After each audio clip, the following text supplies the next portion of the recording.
साल 2063। जमीन का ज्यादातर हिस्सा समंदर निगल चुका है।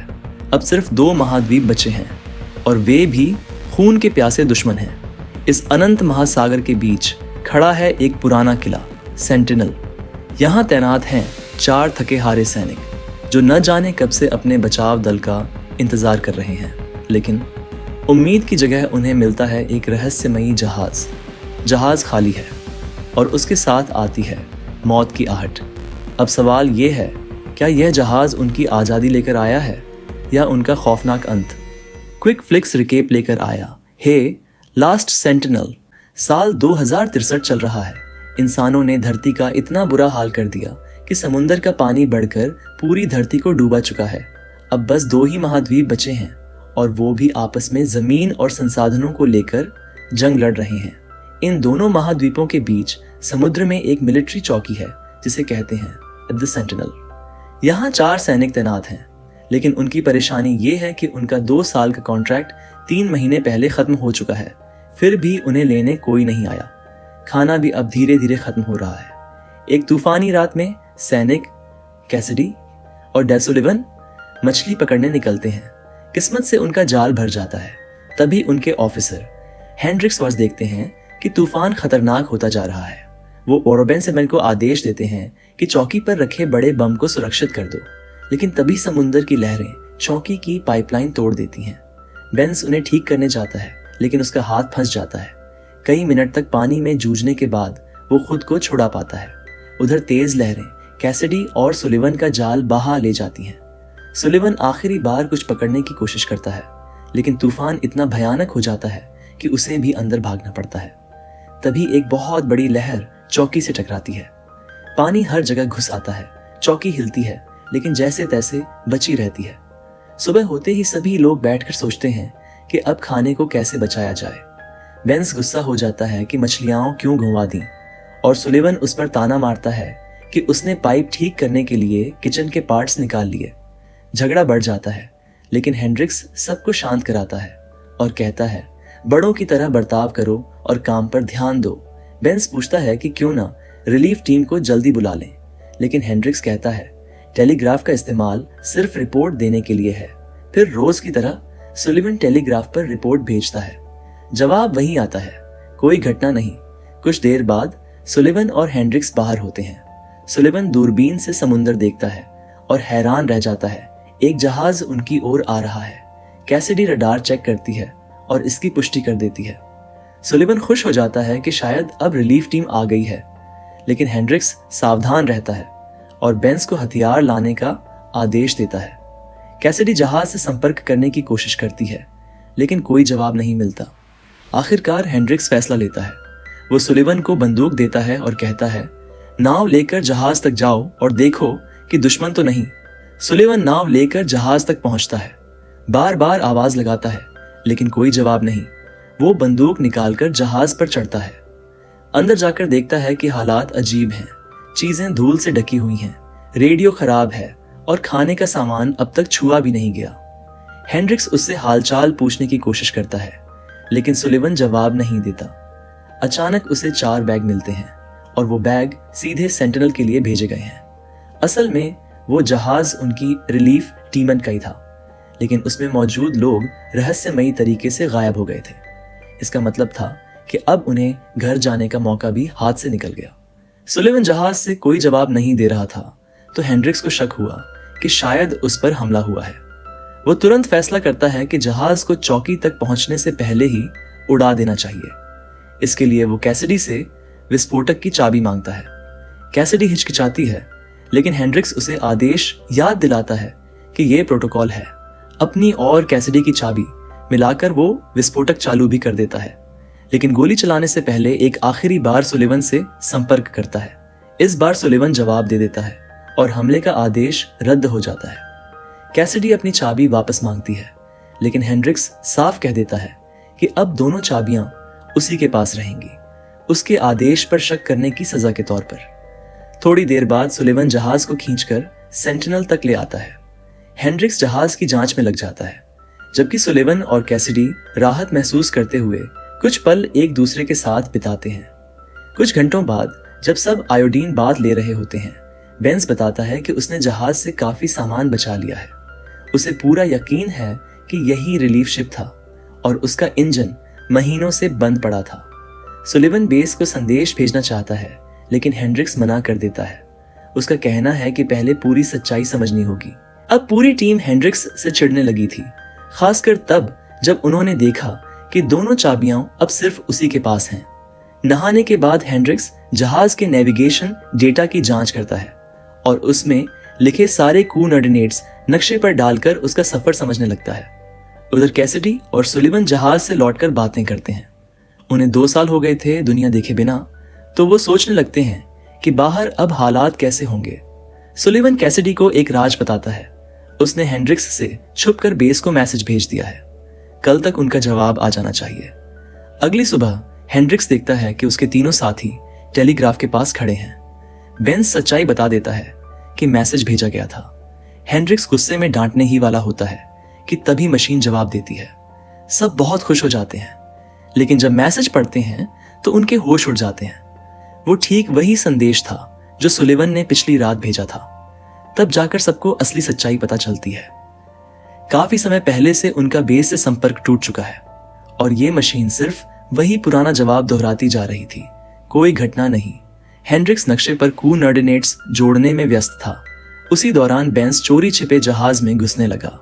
एक रात सुलिवन ने उसे वापसी पर पकड़ लिया, लेकिन बेंस ने कुछ बताने से मना कर दिया। दोनों साथ बैठकर पीने लगे और बेंस ने अपने परिवार की बातें सुनाई। वो परिवार जो शायद अब भी उसका इंतजार कर रहा होगा, अगर वो अभी जिंदा हो। बातों बातों में बेंस अचानक राज खोल देता है। उसे लगता है कि वो जहाज को ठीक कर सकता है। उम्मीद की इस नई किरण से सुलिवन बेहद खुश हो जाता है। वो दौड़कर कैसिडी को खबर देता है और कहता है कि वे दोनों जहाज लेकर भाग जाएं और किसी सुरक्षित शहर में जाकर साथ रहें। लेकिन कैसिडी चुप रहती है। उसे ये सब किसी सपने जैसा लगता है, हकीकत नहीं। अगले दिन सुलिवन चुपके से बेंस के साथ जहाज में पहुंचता है। दोनों मिलकर इंजन को ठीक करने में जुट जाते हैं और आखिरकार कामयाब हो जाते हैं। लेकिन जैसे ही बाहर आते हैं, सामने हेंड्रिक्स खड़ा होता है। वो आदेश देता है कि जहाज को तोड़ दो और उसके पार्ट्स से सेंटिनल को ठीक करो। उसका कहना है, यहाँ रहना ही हमारा फर्ज है, चाहे कॉन्ट्रैक्ट खत्म हो चुका हो। सुलिवन साफ इनकार कर देता है। मैं यहाँ मरने नहीं बैठने वाला, जैसे पहले वाले लोग मरे थे। बेंस भी उसका साथ देता है। तभी कैसिडी आती है, लेकिन वो उनका समर्थन नहीं करती। हेंड्रिक्स उनकी बातों पर ध्यान नहीं देता। वो बंदूक तान देता है और कहता है कि अगर आदेश नहीं माने तो गोली चला देगा। टीम गुस्से और डर से कांप उठती है। अब उन्हें लगता है कि हेंड्रिक्स जरा सी बात पर गोली चला देगा। स्थिति संभालने के लिए कैसिडी हेंड्रिक्स से बात करने का बीड़ा उठाती है। वो कहती है, मैं समझती हूँ आपने अपनी पिछली टीम खोई है, इसलिए आपको डर है, लेकिन बाहर जाना मौत नहीं है। बाहर जाना ही तो जीने का रास्ता है। उधर सुलिवन और बेंस सोचने लगते हैं कि क्या उन्हें अपने ही कप्तान से लड़ना पड़ेगा। तभी हेंड्रिक्स खुद उनके पास आता है और मान लेता है कि कैसिडी की बात सही है। वो कहता है, क्योंकि हमारा बेस से संपर्क टूट चुका है तो हमें रिपोर्ट देने के लिए किसी को जाना ही होगा। 2 लोग यहाँ रहेंगे और 2 लोग बाहर जाएंगे। हेंड्रिक्स साफ करता है कि वो तो यहीं रहेगा। कैसिडी भी वहीं रुकने के लिए तैयार हो जाती है। बेंस खुश हो जाता है, लेकिन सुलिवन का दिल टूट जाता है। बाद में सुलिवन कैसिडी से अकेले में मिलता है। वो गिड़गिड़ाकर कहता है कि या तो बेंस की जगह वो चले या फिर दोनों मिलकर हेंड्रिक्स की बात न माने। वो इतना बेताब होता है कि कह देता है, अगर तुम्हें खुशी मिलती है तो मैं यहाँ रह जाऊंगा, तुम जाओ। लेकिन कैसिडी अचानक फट पड़ती है। वो कहती है, मैं तुमसे प्यार नहीं करती, तुम मेरे लिए सिर्फ एक जरूरत थे, बस। ये सुनकर सुलिवन अंदर से टूट जाता है। वो कमरे से बाहर भाग जाता है और कैसिडी अकेले में फूट फूट कर रो पड़ती है। उस रात सुलिवन और बेंस चुपचाप अपना सामान बांधने लगते हैं। रवाना होने से पहले हेंड्रिक्स सुलिवन को एक चिट्ठी देता है जिसे उसे बेस तक पहुंचाना है। वो कहता है कि उनका दुश्मन भी असल में उन्हीं की तरह है, बस अपने घर की हिफाजत करने वाले सैनिक। सुलिवन आखिरी बार उसे समझाता है, हम सब साथ जा सकते हैं, लेकिन हेंड्रिक्स इनकार कर देता है। उसका कहना है कि किसी एक को विस्फोटक पर नजर रखनी ही होगी। इसके बाद हेंड्रिक्स अपने नक्शे और कोऑर्डिनेट्स के काम में लौटता है, लेकिन तभी उसे एक चौंकाने वाली सच्चाई पता चलती है। रिलीफ शिप ने सेंटिनल से जानबूझकर दूरी बनाई थी। ये बात उसकी समझ से बाहर थी। शक में डूबा हेंड्रिक्स कैसिडी को देखने जाता है, लेकिन कुछ कहने की हिम्मत नहीं कर पाता। अगली सुबह सायरन बजने की आवाज से सबकी नींद टूटती है। रडार पर एक और जहाज दिखाई देता है। सब अपने अपने हथियार संभालने दौड़ते हैं। कैसिडी जहाज से संपर्क करने की कोशिश करती है, लेकिन कोई जवाब नहीं मिलता।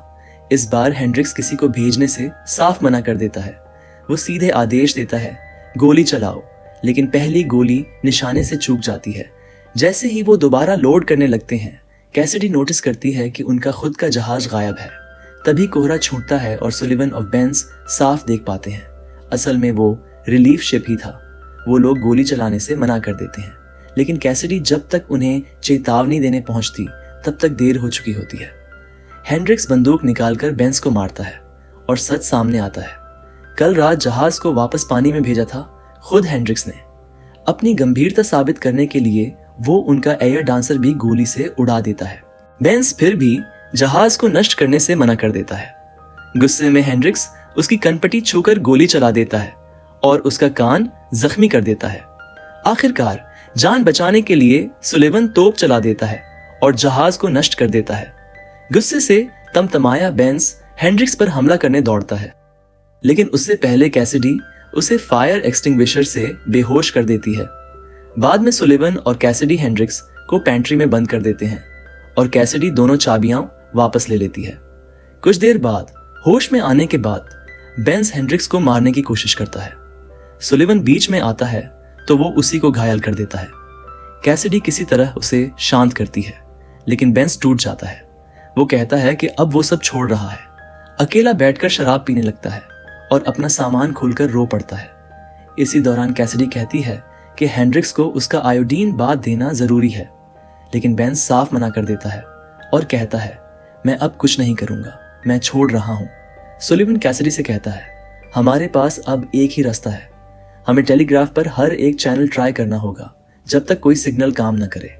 और तभी कैसिडी उसका हाथ पकड़कर सच बोल देती है, कल रात मैंने जो कहा था कि मैं तुमसे प्यार नहीं करती, वो झूठ था। असल में कैसिडी ने सुलिवन से वो सब सिर्फ इसलिए कहा था ताकि वो बेफिक्र होकर चला जाए, उसके बारे में सोचकर न रुके। लेकिन सुलिवन अब भी इस बहाने को मानने को तैयार नहीं था। दोपहर बाद सुलिवन खाना लेकर हेंड्रिक्स के पास जाता है और उससे पूछता है, आखिर अचानक जाने से मना क्यों किया। हेंड्रिक्स अपने राज खोलता है। नक्शे से मिले कोऑर्डिनेट्स में सच्चाई छिपी थी। असल में रिलीफ शिप 3 महीने पहले यहां आया था, जैसे उसे आना चाहिए था, लेकिन फिर अचानक वो मुड़कर चला गया। इसका मतलब था कि उनके बीच कोई गद्दार है, कोई ऐसा जिसे विस्फोटक चाहिए। सुलिवन को उसकी बात पर यकीन नहीं आता। वो बिना कुछ कहे दरवाजा बंद कर देता है और वापस चला जाता है। बाकी दिन वो टेलीग्राफ पर हर चैनल पर SOS मैसेज भेजने में लग जाता है। उम्मीद करता है कि कहीं से मदद मिल जाए। दूसरी ओर बेंस शराब पीकर अपने आप को व्यस्त रखने की कोशिश करता है, लेकिन धीरे धीरे उसका दिमाग साथ छोड़ देता है। वो गुस्से और पागलपन में अपने वर्कशॉप में बनाई हर चीज तोड़ फोड़ कर बर्बाद कर देता है। शाम को कैसिडी सुलिवन के पास आती है। इस बार वो अपना दिल खोल देती है। वो उसे बचपन की एक तस्वीर दिखाती है जिसमें वो अपने परिवार के साथ है। आंसुओं से भरी आवाज में वो बताती है कि दुश्मनों ने उसके पूरे परिवार को मार डाला था। तब वो सिर्फ एक बच्ची थी। अगली सुबह बेंस कम्युनिकेशन रूम में कैसिडी को सोता हुआ पाता है। वो बड़बड़ाने लगता है एक ऐसे भविष्य के बारे में जो अब कभी नहीं आएगा, लेकिन अचानक वो कैसिडी पर हमला कर देता है, जैसे उसकी नीयत खराब हो। कैसिडी संघर्ष करते हुए उसे धक्का देकर खुद को बचा लेती है, पर उसे पता ही नहीं चलता कि बेंस उसकी चाबियां चुरा चुका है। थोड़ी देर बाद कैसिडी सुलिवन को ढूंढने निकलती है ताकि उसे सब बता सके, लेकिन तभी चौकी में स्पीकर से बेंस की आवाज गूंज उठती है। वो ऐलान करता है कि अब वो विस्फोटक को सक्रिय करेगा। घबराकर सुलिवन और कैसिडी कम्युनिकेशन रूम की ओर दौड़ते हैं। दोनों उसे शांत करने की कोशिश करते हैं, उसे उसके परिवार की याद दिलाते हैं, कहते हैं तेरे पास जीने की वजह है। बेंस आंसू बहाने लगता है और कंट्रोल से पीछे हट जाता है। कैसिडी चाबियां वापस ले लेती है, लेकिन तभी बेंस चौंकाने वाला सच बताता है, मैं तो विस्फोटक चालू ही नहीं कर पाया क्योंकि कोड का आखिरी अंक याद ही नहीं था। सुलिवन सोचता है कि अब समय आ गया है कि हेंड्रिक्स को पेंट्री से बाहर निकाला जाए, लेकिन बेंस एक और सनसनीखेज राज खोल देता है। मैंने कल उसे मारने की कोशिश की थी, लेकिन जब मैं पेंट्री में गया वो वहां था ही नहीं। खिड़की खुली थी, उसने खुद ही अपनी जान दे दी। सुलिवन और कैसिडी दौड़कर पेंट्री देखते हैं और उनकी आंखों के सामने सच्चाई आ जाती है। बेंस सच बोल रहा था। दोनों गहरे सदमे में डूब जाते हैं। अपने गम से जूझते हुए सुलिवन वो चिट्ठी पढ़ता है जो हेंड्रिक्स ने बेस के लिए लिखी थी। उसे पढ़कर वो और भी टूट जाता है, क्योंकि उस चिट्ठी में हेंड्रिक्स ने अपनी कमान बढ़ाने की अर्जी डाली थी। बाद में कैसिडी सुलिवन को वर्कशॉप में ले जाती है। अब वो जगह पूरी तरह साफ थी। वहां बेंस फिर से चीजें बनाने में जुटा था, जैसे वो खुद को संभालने की कोशिश कर रहा हो। बेंस अपने दिल का सबसे बड़ा राज खोलता है। उसकी पत्नी प्रेग्नेंट थी, लेकिन वो अपने बच्चे को कभी देख भी नहीं पाया। ये सुनकर सुलिवन का दिल पिघल जाता है और वो बेंस की शराबी हरकतों को माफ कर देता है। बेंस भावुक होकर और फिर समंदर से सामान जुटाने के लिए नाव पर निकल पड़ता है। कैसिडी भी उसके साथ जाती है।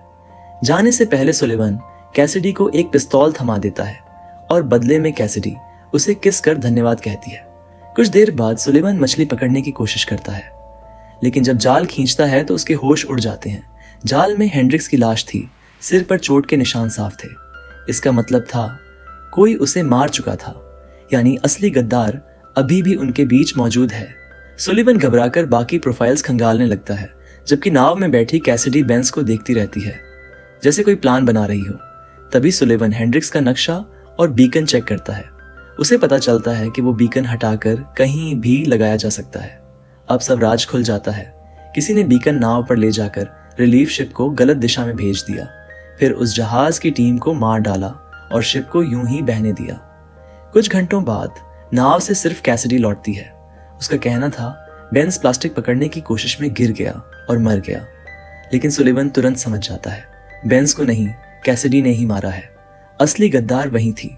फिर भी वो डर की वजह से चुप रहता है। अगली सुबह कैसिडी अकेले जागती है। सुलिवन उससे सीधे मिलने के बजाय वॉकी टॉकी से बात करता है। उसकी आवाज ठंडी थी। मुझे सब पता है, तूने सबको मारा, तू दुश्मनों के लिए जासूसी करती थी, लेकिन मैं तुझे ये विस्फोटक कभी नहीं लेने दूंगा। कैसिडी हक्की बक्की रह जाती है। वो भागकर कम्युनिकेशन रूम पहुंचती है, जहां सुलिवन विस्फोटक चालू करने ही वाला होता है। इस बार उसके हाथ में बंदूक थी। अब सब खत्म हो जाएगा, चाहे हम भी इस धमाके में क्यों न उड़ जाएं। कैसिडी रोते हुए समझाने लगती है, मेरे देश के लोग तड़प रहे हैं, मैं तुझसे झूठ बोलते बोलते थक गई थी। लेकिन सुलिवन उसके किसी भी शब्द पर भरोसा नहीं करता और बटन दबा देता है, और तभी मशीन से धमाके की बजाय एक मजाकिया मैसेज झिलमिलाता है। ये वही लाइन थी जो बेंस हमेशा दोहराया करता था। दोनों समझ जाते हैं बेंस ने विस्फोटक को पहले ही रिप्रोग्राम कर दिया था ताकि कोई उसे इस्तेमाल ही न कर सके। आखिर में सुलिवन और कैसिडी आमने सामने बैठते हैं। उनकी नजरें कहती हैं, भले ही दोनों अलग अलग पक्ष से आए हों, अब उनके लिए सबसे बड़ा सच ये है कि वो दोनों सेंटिनल की रक्षा करेंगे और जिंदा रहने की कोशिश करेंगे।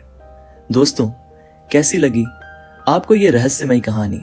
अगर आपको भी सस्पेंस और थ्रिलर की ऐसी ही कहानियां पसंद हैं, तो चैनल को सब्सक्राइब जरूर कीजिएगा, क्योंकि आगे और भी कहानियां आने वाली हैं जो आपकी सांसें रोक देंगी।